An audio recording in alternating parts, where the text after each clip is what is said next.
Hello friends, welcome to my YouTube channel. आज हम जानेंगे शरीर में स्थित चक्रों के बारे में।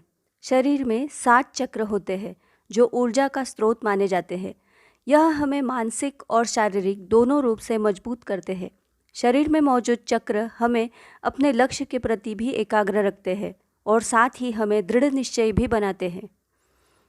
हमारे शरीर में सहस्त्र चक्र, आज्ञा चक्र, विशुद्धि चक्र, अनाहत चक्र, मणिपुर चक्र, स्वाधिष्ठान चक्र और मूलाधार चक्र होते हैं।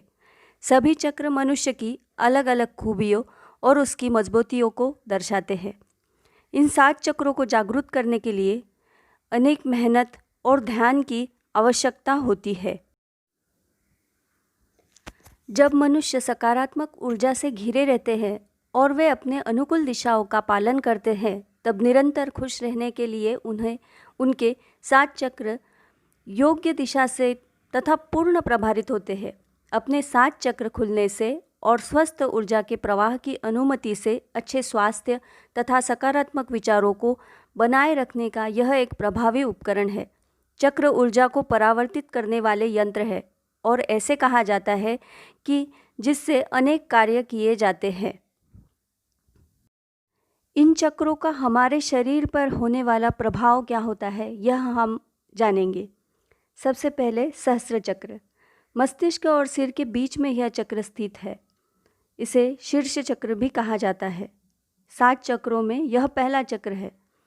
अगर सहस्त्र चक्र सक्रिय ना हो तो खिन्नता, बुढ़ापे में होने वाले मनोभ्रंश, अल्जाइमर, मानसिक विकार और संभ्रमितता, चक्कर आना, इस तरह की परेशानियों का सामना करना पड़ सकता है।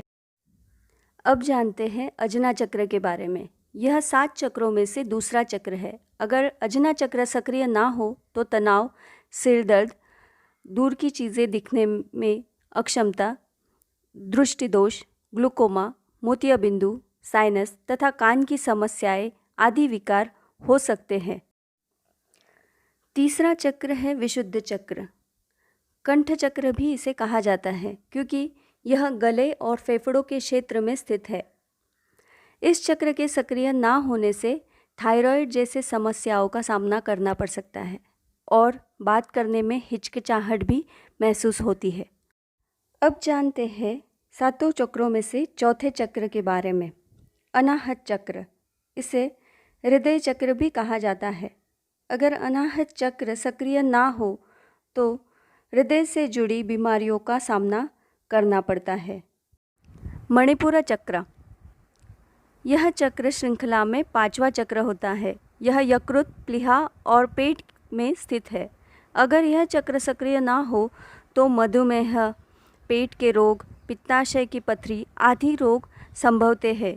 यह चक्र नाभि के केंद्र में पसली के हड्डियों के पिंजरे के नीचे स्थित होता है। स्वाधिष्ठान चक्र को त्रिक चक्र भी कहा जाता है, जो 7 चक्रों में 6वां चक्र है। इसका स्थान गर्भाशय, बड़ी आंत, प्रोस्टेट, अंडाशय और वृषण क्षेत्र में होता है। इस चक्र की निष्क्रियता से मासिक धर्म के पूर्व आने वाले लक्षण, मासिक धर्म प्रवाह की समस्याएं, गर्भाशय फाइब्रॉइड, आंत्र सिंड्रोम, डिंब ग्रंथि पर गांठ संबंधित विकार होते हैं। अब हम जानते हैं मूलाधार चक्र के बारे में। आधार चक्र यह 7वां चक्र और अंतिम चक्र है। अगर मूलाधार चक्र सक्रिय न हो तो कब्ज, दस्त, बवासीर, कोलाइट, क्रोहन रोग, हाथ पैर की उंगलियां ठंडी पड़ना, उच्च रक्तचाप संबंधी विकार होते हैं। आज हमने देखा कि शरीर के चक्रों का और रोगों का किस तरह से संबंध होता है। आपके कौन से चक्र सक्रिय है और कौन से नहीं है, यह जानने के लिए हमें संपर्क करें। Thank you.